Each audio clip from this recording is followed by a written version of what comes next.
ইহুদি জাতি এটা আমাদের জন্য চিরশত্রু, এটা আজকের শত্রু না।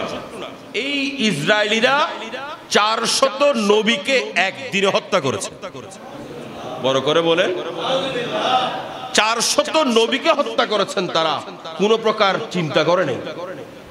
নবীদেরকে হত্যা করার পরে তারা আনন্দ উল্লাস করেছেন। শুধুমাত্র এই বনি ইসরাইলের দুষ্ট প্রকৃতির লোকগুলো, তাদেরকে আল্লাহ শুধরানোর জন্য একের পর এক তাফসীরকারকগণ লিখছেন, তাদের এই বনি ইসরাইলের উপর আল্লাহ জাল্লা শানুহু প্রায় 1 লক্ষের কাছাকাছি নবী রাসূল প্রেরণ করেছেন। 1 লক্ষ নবী রাসূল আসার পরেও এই ইহুদি জাতিকে কন্ট্রোল করতে পারে, ইহুদিকে কন্ট্রোল করতে পারে। 1 লক্ষ পাঠিয়েছেন ঈসা রুহুল্লাহ পর্যন্ত। এরা হযরত ঈসা রুহুল্লাহকে কতল করতে চেয়েছেন। এরা মূসা আলাইহিস সালাম, ইহুদিরা যেই নবীর অনুসারী বলে, মূসা আলাইহিস সালামকে যখন তারা হত্যা করার জন্য তাড়া করলেন, মূসা আলাইহিস সালাম দৌড় দিয়েছেন। দৌড় দিয়ে উনি এবং ওনার কওম যারা আছেন তারা দৌড় দিয়েছেন। দৌড় দিয়ে গিয়ে আল্লাহর পক্ষ থেকে আল্লাহ হুকুম দিয়েছেন, এ মূসা তোমার হাতে এটা কি? মূসা আলাইহিস সালাম বলেন, এটা লাঠি। এ মূসা তুমি সমুদ্রের উপর মারো। মূসা আলাইহিস সালাম সমুদ্রের উপর ওনার লাঠিকে মারলেন। লাঠি মারতে দেরি হয় নাই, সঙ্গে সঙ্গে সমুদ্র 2 ভাগ হয়ে সমুদ্রের মধ্যে একটা রাস্তা হয়ে গেছেন। মূসা আলাইহিস সালাম ওনার কওমদেরকে নিয়ে নদী পার হয়ে গেলেন, সাগর পার হয়ে গেলেন। রাস্তা দেখার কারণে এই কাফের মুশরিকরা, ইহুদিরা সবাই ওনার পেছনে তাড়া করতে শুরু করেছেন। ওনার পেছনে যখন তাড়া করে এরা নদীর মাঝখানে আসলেন, না বন্ধ হয়ে গেল। সবাইকে ওই সাগরের ভেতর ডুবিয়ে মারলো। এটা হলো আমার আল্লাহর হুকুম। ইহুদিরা কেমন খারাপ, কেমন দুষ্ট প্রকৃতির, যারা তাদের নবী পর্যন্ত তারা ছাড় দেয়নি। এরা নবীদের সঙ্গে পর্যন্ত তর্ক বিতর্কের মধ্যে লিপ্ত হতেন, যেটা আপনি কোরআনে কারীম করলে পাবেন। কোরআনে কারীমের মধ্যে তাদের বিভিন্ন বয়ান, তাদের বিভিন্ন অবস্থার কথা বর্ণনা করেছেন, বিশেষ করে সূরা বাকারা শরীফের মধ্যে। বাকারাতুন মানে গাবি, বাকারাতুন মানে বড় করে বলি গাবি। একটা গাবির নামে সূরা, তাও কোরআন শুরু করেছেন গাবির নামে সূরা দিয়ে। এটা কোন গাবি? এই বনি ইসরাইলের লোকেরা যখন হযরত সৈয়দনা মূসা আলাইহিস সালামের জমানার মধ্যে এক মানুষকে হত্যা করার পরে এরা এবার হযরত সৈয়দনা মূসা আলাইহিস সালামের কাছে গেলেন। মূসা আলাইহিস সালাম বিভিন্ন সমাধান দিলেন। বলেছেন এটা হবে না, তো কি করব? বলেছেন এটা আরো সঠিক সমাধান দিতে হবে। ওয়াইদ ক্বালা মূসা লিকওমিহি ইন্নাল্লাহা ইয়া'মুরুকুম আন তাযবাহু বাকারাতান ক্বালা আতাত্তাখিযুনা খুযুফান ক্বালা আউযু বিল্লাহি আন আকুনা মিনাল জাহিলিন।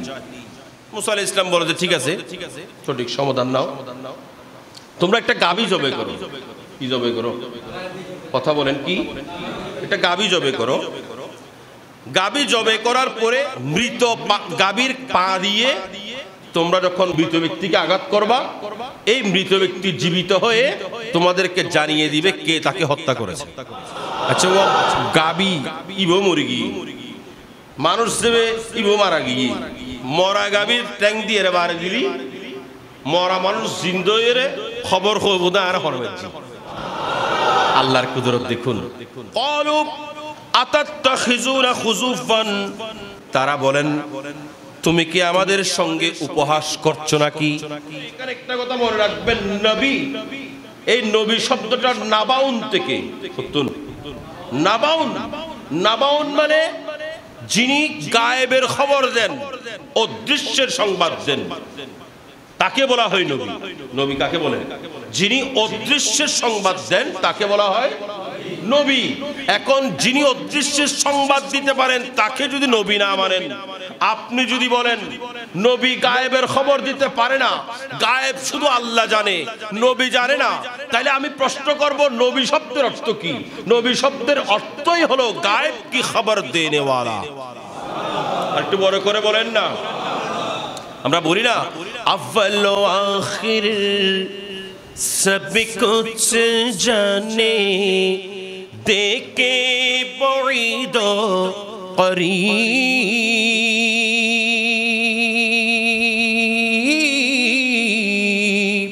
अव्वल आखिर सब कुछ जाने देखे बुईदो करीब गैब की खबर देने वाला गैब की खबर देने वाला अल्लाह का प्यारा हबीब नबी जी अल्लाह अल्लाह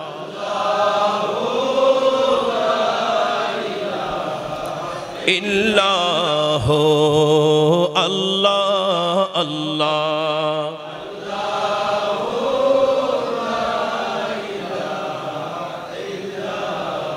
আচ্ছা আমি বলছিলাম তাইলে এরা বলেছে না আপনি কি আমাদের সঙ্গে উপহাস করছেন?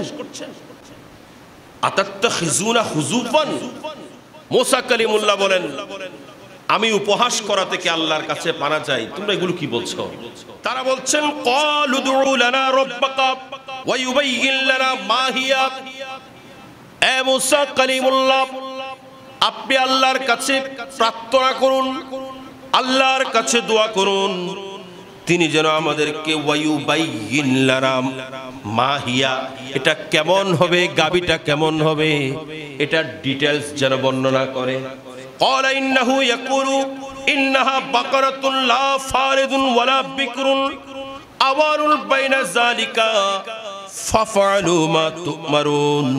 এই গাবিটা বুড়াও হবে না, বুড়াও হবে না, আবার এই গাবিটা বাচ্চাও নয়, এই গাবিটা হবে মধ্যবয়সী, মধ্যবয়সী হবেন এবং মাঝামাঝি ধরনের হবেন এবং আল্লাহ যেটা নির্দেশ দিয়েছেন তোমরা সেটাই করো। প্রশ্ন করতেছেন আবার কালার কেমন হবে, মা লাউনুহা, এটার কালার কেমন হবে? قال إنها يقول إنها بقرة صفراء فاقع لونها تسر الناظرين। তখন আল্লাহর পক্ষ থেকে জানিয়ে দেওয়া হলো এই গাবিটা হবে তো হবে, এই গাবিটা হলুদ রঙের গাবি হবেন, গাঢ় হলুদ। কি হলুদ? গাঢ় হলুদ। এমন সুন্দর রং হবে, হলুদ তো হবে আবার উজ্জ্বল, দেখতে উজ্জ্বল মনে হতে হবে। ইন্নাহা বাকারাতুন সাফরাউ ফাকিউন লাউনুহা তাসুরুন নাজিরিন। এমন রং হতে হবে যে রংটা দেখলে মানুষের চোখ জুড়িয়ে যায়। একটু বড় করে বলেন। আর প্রশ্ন করেছেন ক্বালু দুউ লানা রাব্বাকা ওয়া ইউবাইয়িন লানা মা হিয়া ইন্না বাকারা তাশাবাহা আলাইনা ওয়া ইন্না ইনশাআল্লাহু লামুহতাদুন। এরা আবার প্রশ্ন করলেন আপনি আল্লাহর কাছে দোয়া করুন, নিশ্চয়ই গাবিটি সন্দেহপূর্ণ হয়ে গেছে, গাবিটি কেমন হবে আমরা সন্দেহাতীত, আমরা এটা নিয়ে সন্দেহে আছি, আপনি আবার আল্লাহর কাছে দোয়া করুন। মুসা কালিমুল্লাহ আলা নবিয়্যিনা আলাইহিস সালাতু ওয়াস সালাম আবার উত্তর দিলেন ক্বালা ইন্নাহু ইয়াকুলু ইন্নাহা বাকারাতান লা যুলুলুন তুসিরুল আরদা ওয়ালা তাসকাল হারসা মুসাল্লামাতুল লাশিয়াতুন ফিহা। আল্লাহ বলেন এটা এমন গাবি হবেন যেই গাবি কোনোদিন জমি চাষ করে নাই, হাল চাষ করে নাই, এমন গাবি হবে এবং সুস্থ হতে হবে, এটার মধ্যে কোনো প্রকার খুঁত থাকতে পারবে না, কোনো প্রকার। যত প্রশ্ন করতেছেন অত এটার ডিটেইলস বাড়তেছেন, কঠিন হচ্ছেন। এভাবে কঠিন হতে হতে আমি যদি পুরোটা বর্ণনা করি অনেক সময় লাগবে, সংক্ষেপে যদি বলি এরা যখন প্রশ্ন করতে শুরু করলেন আল্লাহ আরো কঠিন করে দিচ্ছেন, যত প্রশ্ন করছেন আল্লাহ আরো কঠিন করে দিচ্ছেন, শেষ পর্যন্ত এরা এটা খুঁজতে খুঁজতে খুঁজতে খুঁজতে হয়রান হয়ে গেছেন, কোথাও খুঁজে পাওয়া যায় না। এ ধরনের গাবি কোথায় পাবেন? যে আল্লাহ জাল্লে শানুহু আমাদেরকে সৃষ্টি করেছেন, যে আল্লাহ জাল্লে শানুহু আমাদেরকে রিজিকের ব্যবস্থা করছেন, যে আল্লাহ জাল্লে শানুহু আমাদের সন্তান দুনিয়াতে আসার আগেই তাদের রিজিকের ব্যবস্থা করেন, সে আল্লাহ নিশ্চয়ই জানেন তাদের একটা গাবি প্রয়োজন। এখন আল্লাহ ওই গাবিটা কিন্তু আগে থেকে প্রস্তুত করেছেন। কোথায় এই গাবিটা? কোথায়? ওই গাবি হলেন আল্লাহর বলির গাবি। কার গাবি? বলেন না, বলেন না। আল্লাহর বলি, যিনি মুত্তাকি এবং পরহেজগার ছিলেন, যিনি সারাদিন রোজা রাখতেন, সারা রাত আল্লাহর ধ্যানের মধ্যে মগ্ন থাকতেন, ইনি যা রোজগার করতেন এই রোজগারগুলো করা, এই অর্থগুলো তিনটি ভাগে ভাগ করতেন। এক ভাগ তিনি নিজের জন্য ব্যয় করতেন, এক ভাগ তিনি আত্মীয় স্বজনকে দিতেন, আর এক ভাগ তিনি গরিব দুঃখীদের মাঝে বন্টন করে দিতেন। উনি যতক্ষণ পর্যন্ত ওনার রোজগারকে 3টি ভাগে ভাগ করতেন না, ততক্ষণ তিনি খাবার রিজিক ক্রয় করতেন না। আল্লাহকে এমনভাবে ভালোবেসেছেন, আল্লাহর প্রেমের মধ্যে এমনভাবে দিন কাটিয়েছেন, রব্বে করিম ওনার ফরিয়াদ কবুল করেছেন। ওনার একটা মাত্র ছেলে ছিলেন, ওনার স্ত্রী এবং ছেলেকে ফেলে উনি যখন ইন্তেকাল করছেন, ইন্তেকালের আগ মুহূর্তে উনি একটা গাভী নিয়ে জঙ্গলের মধ্যে ছেড়ে দিয়েছেন। ছেড়ে দেওয়ার সময় তিনি এলান করেছেন, আয় আল্লাহ, এই গাভীটা তোমার আমানতে রাখছি, তোমার আমানতে দিয়ে যাচ্ছি। আমার সন্তান যখন বড় হবে, আল্লাহ এই গাভীটি তুমি আমার সন্তানের হাতে হাওয়ালা করবে। এখন ছেলে বড় হলো, সংসারের হাল ধরলো, কিন্তু গরিবী হালত। ছেলেও বাবার মতো মুত্তাকি পরহেজগার ছিলেন। ছেলেও তার সম্পদকে, তার অর্থকে, তার কামাই করা টাকাগুলো বাবার মতো 3 ভাগে ভাগ করে সে দান করতেন। এক ভাগ খেতেন, আর এক ভাগ আত্মীয়দেরকে দিতেন।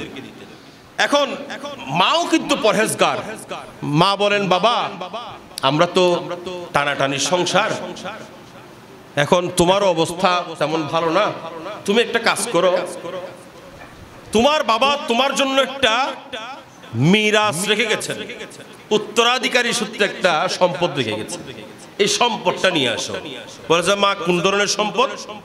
বলে বাবা তুমি একটু জঙ্গলের মধ্যে যাবা, পাহাড়ের মধ্যে যাবা, ওখানে গিয়ে তুমি আল্লাহর আমানতে থাকা তোমার সেই সম্পদ গাভীটার জন্য আহ্বান করবা, নিশ্চয় আল্লাহ তোমার সামনে ওই গাভী এনে দেবেন।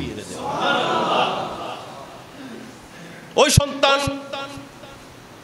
পাহাড়ের পাদদেশে গিয়ে ডাক দিয়ে রাখলেন, আল্লাহর আমানতে থাকা হযরত সৈয়দনা ইব্রাহিম খলিলুল্লাহ ইসমাইল জবিহুল্লাহর বংশধরের সম্পদ আমি যেটা মিরাস সূত্রে পেয়েছি, আয় আল্লাহ তুমি আমার সম্পদ ফিরিয়ে দাও।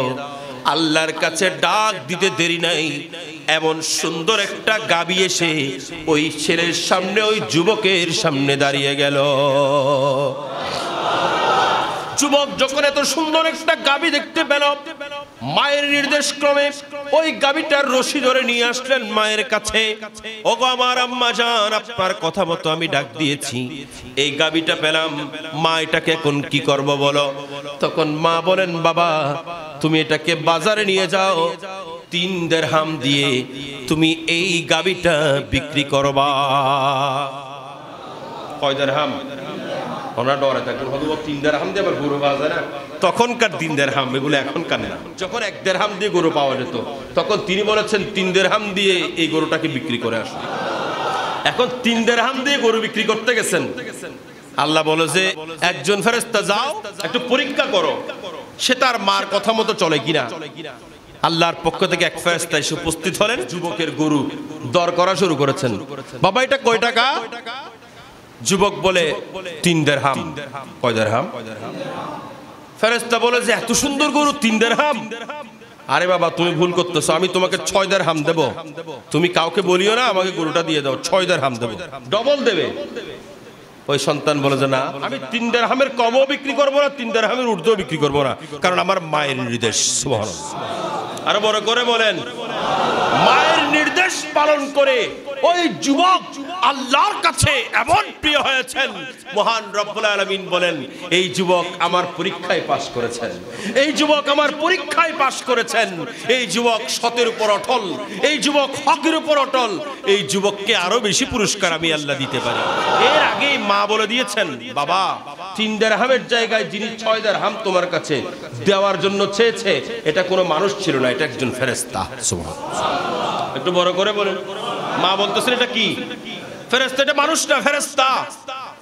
তুমি তার সঙ্গে যদি আবার দেখা হয় জিজ্ঞেস করবা এই গরুটা আমি কোন মূল্যে বিক্রি করব। ওই ব্যক্তি যুবক দাঁড়িয়ে আছেন, আবার আসলেন ফেরেশতা, এসে বললেন বাবা তোমার মা যেটা বলেছেন সেটা হক বলেছেন, আমি কোনো মানুষ না, আমি আল্লাহ প্রদত্ত একজন ফেরেশতা। ওগো বাবা তুমি এই গাবি এখন বিক্রি করবা না। তোমার কাছে বনি ইসরাইলের একদল মানুষ আসবেন, তারা এসে এই গাবির দর করবেন, এই গাবির দাম চাইবেন। তখন তুমি এই গাবির দাম দিবা, এই গাবির চামড়া ভর্তি স্বর্ণ দিয়ে তুমি এই গাবিটা বিক্রি করবা। আরো বড় করে বলেন। এগুলো সব কোরআন থেকে বলছি, কোরআনের ঘটনা, কোরআনের কিস্সা। আল্লাহ যে কিস্সাগুলো বর্ণনা করেছেন, আমরা যখন কোনো কিস্সা বর্ণনা করে বলো হুজুর কিস্সা হয়ে যায় না, আরে ভাই আমি কিস্সা বলছি না, কিস্সাগুলো আল্লাহ বলে আমাদেরকে শিক্ষা দিয়েছে।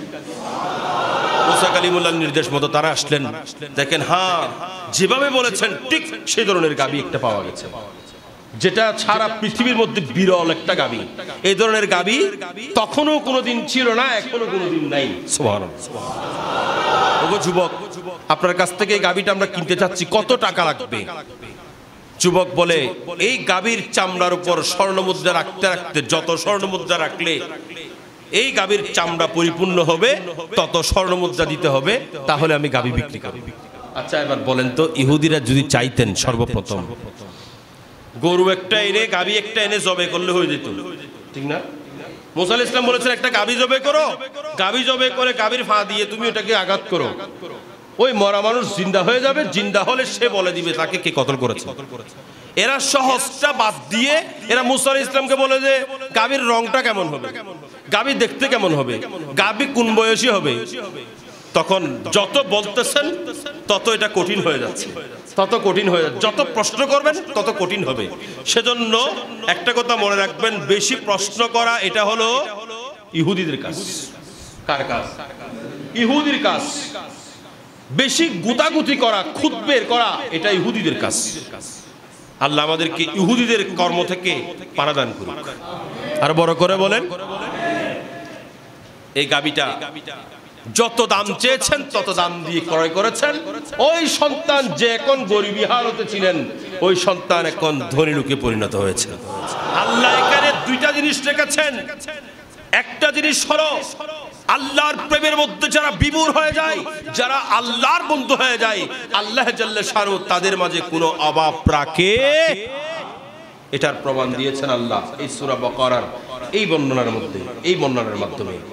আর দুই নাম্বার হলো যত প্রশ্ন করবেন তত আপনি ফেঁসে যাবেন, সেটাও বর্ণনা দিয়েছেন এই সূরা বাকারার এই ঘটনার মধ্যে। তিন নাম্বারে আল্লাহ জানিয়ে দিয়েছেন ইহুদি সম্প্রদায় তারা বিতর্কিত, তারা সদা সর্বদা মুসলমানদের শত্রু, তারা সদা সর্বদা যতই চেষ্টা করেন তাদেরকে কাবু করা যায় না, কারণ তারা দুষ্ট প্রকৃতির লোক। কথা বলেন ঠিক কিনা? আজকে যারা ভারত ফিলিস্তিনের মধ্যে যারা আজকে মুসলমানদেরকে নিধন করার চেষ্টা করছেন, যারা লাখো লাখো মুসলমানদেরকে হত্যা করছেন, আজকে যারা মাদ্রাসা ভেঙে দিচ্ছেন, মসজিদ ভেঙে দিচ্ছেন ভারতের মধ্যে, আজকে যারা ফিলিস্তিনের মধ্যে শত শত মুসলমান জাতিকে, এমনকি ছোট্ট ছোট্ট মাসুম বাচ্চা পর্যন্ত যাদেরকে বোমা মেরে উড়িয়ে দিচ্ছেন, জেনে রাখবেন এরা কখনো মুসলমানদের বন্ধু হতে পারে।